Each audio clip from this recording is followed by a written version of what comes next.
For decades, they stood as an unshakable pillar in the kingdom of gospel, a family baptized in harmonies and hallelujahs, wrapped in the glow of faith and black excellence, admired by millions who watched David and Tamela Mann not only praise on stages, but live out what seemed like the blueprint of God-ordained marriage: laughter, loyalty, longevity.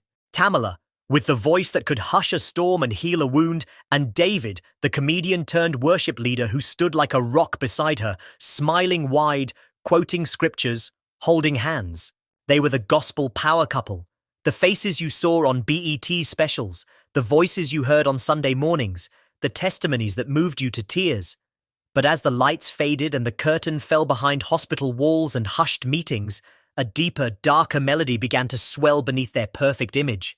Tamela Mann, the queen of modern worship, the voice of Take Me to the King, now lay breathless on life support, her pulse kept alive by machines, and it wasn't the husband by her side. It was her daughter, Tiffany Mann, standing before the world, trembling seg, tear-streaked, no makeup, no filter, just fire, sorrow and a storm of rage, bearing the truth in a live stream that didn't seek fame but justice. While my mother was fighting for her life, Tiffany's voice cracked, my father was chasing stages and signing contracts. He wasn't holding her hand, he was protecting his brand. And in that single line, the gospel world split open. The man once praised for loyalty now stood accused of betrayal, not just of a wife, but of a woman who helped build an empire, who poured sweat and soul into every stage, only to be silenced in her final hour for the sake of optics.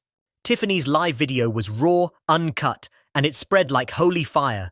Within hours, social media lit up with "Gun Protect Tamela" and "Stand with Tiffany," as her words rewrote the storybook image of David Mann into something more sinister, more strategic, more heartbreaking. According to Tiffany, her father had known for weeks that Tamela's liver was failing, that she needed round-the-clock care, that she had collapsed at home not once but twice, with labored breath and fading strength. And yet, instead of flying into action, instead of calling the family, instead of putting everything on hold to save the woman he claimed to love, he called his manager. "We have a show coming up in Atlanta," Tiffany remembered him saying. "We can't lose momentum." Tiffany didn't weep for sympathy. She wept because the silence was killing her.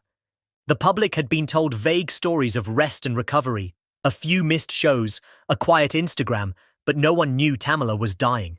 No one knew her organs were breaking down, her body shutting down, her voice, her weapon, her legacy, going silent.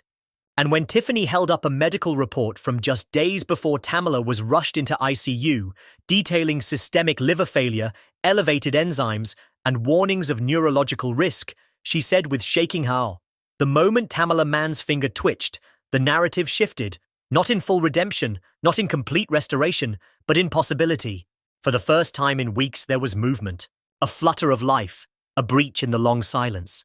Tiffany didn't cry from fear this time. She cried from fragile, trembling hope. But outside the hospital walls, the storm had only grown more furious. The world wasn't ready to forgive. It wasn't even finished understanding. As updates from Tamela's condition remained cautious, the conversation turned from whispers to a chorus of reckoning. Gospel blogs exploded with open letters, op-eds, and investigative threads.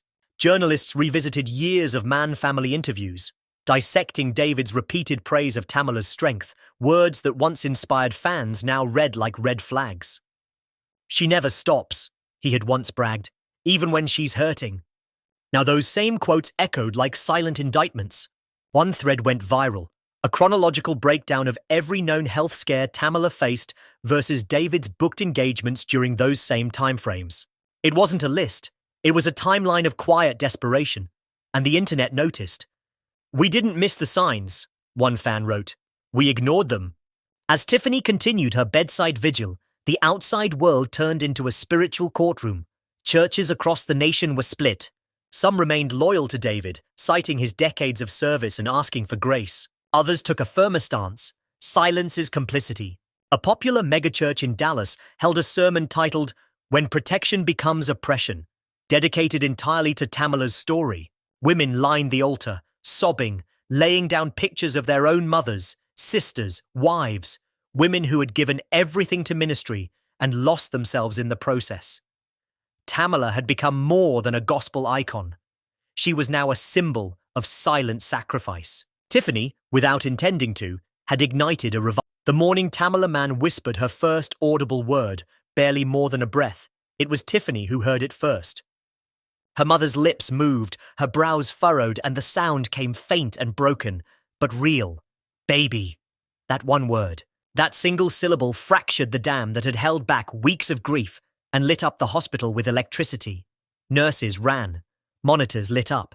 Tiffany screamed with a sound so primal it seemed to shake the heavens. She spoke! Oh God, she spoke! In the halls, prayers erupted like spontaneous combustion. Some cried, some dropped to their knees, others simply stared at the door, breathless. Because it wasn't just a word. It was a lifeline, a resurrection, a mother finding her way back through the fog of machines and betrayal. For Tiffany, it was proof that truth, no matter how costly, had been worth speaking. She had broken the silence not to be heard, but to save a life. And now, that life was reaching back. But while that hospital room was filled with holy hope, the world outside was still stained with controversy. As Tamela's voice crept slowly back into consciousness, gospel media outlets scrambled to reframe the narrative. Suddenly, the networks that had once turned a blind eye to Tamela's suffering were producing full-length specials. "The Gospel Queen's near-death miracle," one headline blared. Another tried to spin the entire ordeal as a powerful testimony of faith and family reconciliation. But Tiffany wasn't interested in rewriting history with a glossy filter. She posted a single message. Don't rewrite what you were silent for. Because the truth hadn't changed. Tamela didn't almost die because of fate. She almost died because no one stopped the machine, because everyone believed the image, because silence had a higher currency than truth. Tamela's recovery was slow and riddled with uncertainty. She drifted in and out of lucidity, sometimes asking where she was, sometimes mumbling about upcoming shows.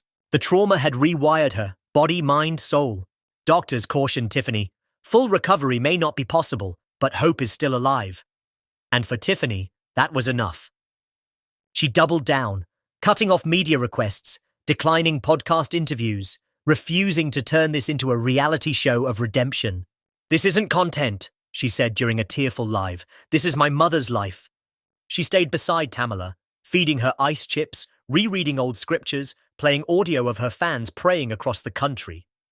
One night she whispered, "They still love you, Mama, but more than that, they see you now, not just your voice. You." David, meanwhile, remained missing, gone were the Bible verses on Instagram, the rehearsed sorrow in televised interviews. The silence stretched on, and for many, it had now hardened into guilt. Industry insiders reported that David had been pulled from multiple speaking engagements. A well-known gospel cruise removed his name from its itinerary.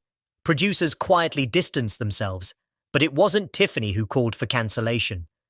She never asked for David to be erased, only for the truth to be heard. In one live stream, she even said it. "I still love my father, but love doesn't require silence. If anything, it requires truth." And that, perhaps, was the most painful part. Forgiveness for her wasn't about forgetting. It was about honoring the cost her mother paid while everyone else looked away. Then, something unexpected happened. An anonymous source leaked emails between David and the executive producers of a planned gospel reality series, dated just a week before Tamela's collapse.